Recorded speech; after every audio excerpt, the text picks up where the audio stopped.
Start. Para. By application dated 20th May 1982, each of the petitioners replied the show cause notice containing therein that as copies of all complaints or documents on which the show cause notice was based had been refused despite request. He was not in a position to give a detailed reply which amounted to refusal of a proper opportunity of defense in view of the fact that supply of each copies of complaints reports documents was refused. It was clear that there were no such complaints or reports in existence and that the management of the first respondent appeared to have fabricated and collected them in order to support the vague charge against him. During the inquiry on 22nd July 1982, the petitioners made an application dated 27th May 1982 addressed to the inquiry officer in which it was requested that copies of all the concerned documents in the possession of the management be supplied to them. This was strongly opposed by the first respondent, who contended that all such reports had been obtained for considering whether a prima facie case existed for issuing charge sheets to the petitioner, for which purpose alone they had been used, that such reports were not going to be produced at the inquiry, and the result of the inquiry would not depend upon such documents. It was also submitted that the persons making the reports would be examined at the inquiry and would be offered for cross examination.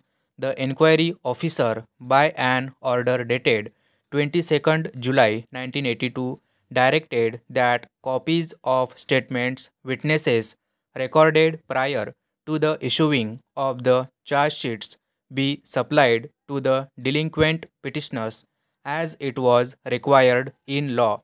Strangely, despite the order passed by the inquiry officer, the first respondent maintained its stand that it was not obliged to supply copies of such statements as they were not intended to be used for the inquiry, nor were they being relied upon by its protest. Letter dated 23rd July 1982, addressed to the inquiry officer, the first respondent virtually challenged the direction of the inquiry officer for supply of copies of the previous statements made by the witnesses regarding the copies of the previous reports of the witnesses. The management from the beginning declared that those reports were used to see whether there was a prima facie case for issuing a charge sheet, that those reports would not be used as evidence against the delinquents during the inquiry. It also contended that the witnesses would be examined and the delinquent persons should have a right to cross examine them. In the light of the above contentions, the management felt that it was not necessary to submit the said reports in the inquiry or give copies thereof to the petitioners. Para. Thus, the inquiry came to be conducted without supplying copies of the reports complaints made by the different witnesses against the petitioners. At the end of the inquiry, the inquiry officer, while assessing the evidence, held that as the wording of the charge sheets was rather vague and ambiguous, he was at a loss to know whether the first respondent intended to suggest that there was a pre planned conspiracy on the part of the delinquent persons to beat and his colleagues on that day. He also noticed that, apart from the interested testimony of two workmen belonging to a rival union, there was no independent evidence available on the record. He was constrained to remark. He also adversely criticized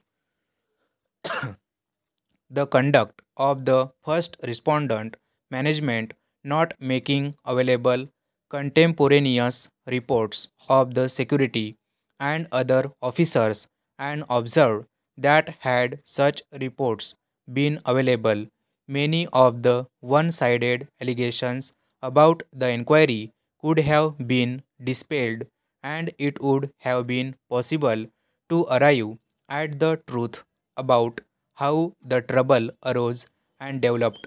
In fact, paragraph 19 of the inquiry officer's report on the adverse consequences of the failure on the part of the first respondent to produce the reports complaints in question. In fact, in the said paragraph, the inquiry officer was of the view that in all probability both sides had committed acts of assault, giving abuses, etc. But however, in view of the unsatisfactory state of the records in the case regarding circumstances about the origin of the trouble and the motive for assault, in all probability made by the members of rival groups, he had no alternative left to decide the matter and gave his findings as best as he could. The inquiry officer remarked almost plaintively, I have already stated how the evidence of independent person, that is, workmen who owe no allegations to either of the rival unions, is not laid or forthcoming.